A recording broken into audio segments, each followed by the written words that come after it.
Hallelujah. स्वागत है आप सबका मेरी भविष्यवाणियों की पुस्तक में। तो आइए हम आज के पवित्र वचन को पढ़ेंगे जो कि परमेश्वर के दास प्रेरित अंकुर यूसुफ नरूला जी के द्वारा लिखा गया है। आपके जीवन में क्या जरूरी है?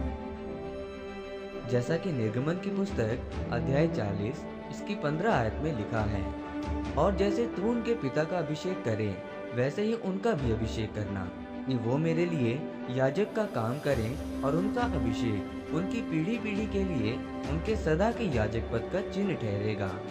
मेरे प्रियो, बाइबल बताती है कि अगर तुम्हारा विश्वास परखा नहीं गया तो आप एक नकली विश्वासी हैं।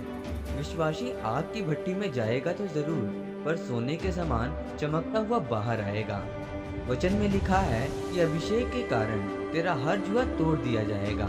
जब अभिषेक आपके ऊपर आता है तो वो अभिषेक आपके पुराने से पुराने पापों और श्रापों को खत्म कर देता है। अभिषेक से आपका हर बंधन टूट जाता है। जब आप अभिषेक में भरे होते हैं तो शैतान जानता है कि अब इसके जीवन में मैं काम नहीं कर पाऊंगा, इसीलिए वो आपके उस अभिषेक को खत्म करने के लिए आपके जीवन में पाप को डालता है। और जब आप उसके बिछाए हुए पापों के जाल में फंसते हैं तो आपका अभिषेक खत्म हो जाता है, जिसके कारण आप अपने जीवन में निराशा को देखते हैं। मेरे प्रियो, जिस तरह शिमशोन को परमेश्वर ने उसके माँ के गर्भ से ही अपना नाज़ीर बनाया था, लेकिन शैतान जानता था कि अगर शिमशोन परमेश्वर के अभिषेक में बना रहा तो मेरा राज्य बना नहीं रहेगा। इसीलिए शैतान ने उसको पाप में गिराकर उस अभिषेक को नष्ट कर दिया। मेरे प्रियो, जब परमेश्वर का अभिषेक आपके अंदर होता है तो आप परमेश्वर के बड़े कामों को अपने जीवन में पूरा होता हुआ देखते हैं।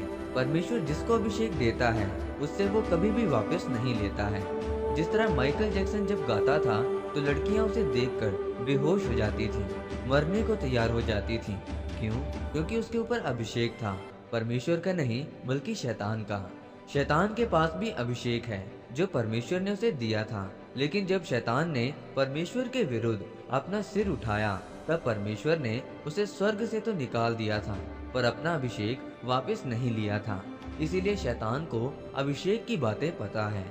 बाइबल बताती है कि जब आप गंदी चीजें देखते हैं और नशा करते हैं तो परमेश्वर का अभिषेक वही खत्म हो जाता है। अगर आप परमेश्वर का अभिषेक चाहते हैं तो आपकी जिंदगी में परमेश्वर का वचन और प्रार्थना होना जरूरी है। जिस तरह प्रेरितों के काम अध्याय 1 उसकी 7 और 8 वचन में लिखा है कि उसने उनसे कहा, उन समयों या कालों को जानना जिनको पिता ने अपने ही अधिकार में रखा है तुम्हारा काम नहीं है, परंतु जब पवित्र आत्मा तुम पर आएगा तब तुम सामर्थ को पाओगे, तुम अभिषेक को पाओगे। अभिषेक आपको बंधनों और हर तरह की बीमारियों से आजाद करेगा। आज परमेश्वर के कुछ ऐसे दास भी हैं जिन्होंने अभिषेक तो पा लिया है लेकिन व्यभिचार में और पाप में गिर गए। इसीलिए मेरे प्रियो, आप जितना ज्यादा परमेश्वर के अभिषेक में बढ़ेंगे उतने ही परमेश्वर आपके जीवन में काम करेगा। आपके जीवन में शैतान जरूर आएगा। आपके अभिषेक को नाश करने पर अगर आप शैतान को हराकर परमेश्वर के अभिषेक में बने रहेंगे तो आप अपने जीवन में बड़े कामों को देखेंगे। आमीन। आइए इस अंगीकार को आप मेरे साथ एक मन होकर करें। सर्वशक्तिमान परमेश्वर, इस वचन के लिए मैं आपका धन्यवाद करता हूँ। परमेश्वर, मैं ये अंगीकार करता हूँ कि मैं अपने जीवन में पापों को दूर करूँगा और अपने अभिषेक की रक्षा करूँगा और आपके कामों को करूँगा, प्रभु यीशु मसीह के नाम में। आमीन। परमेश्वर आप सबको आज के वचन के ऊपर मनन करने के द्वारा आशीषित करें। आमीन।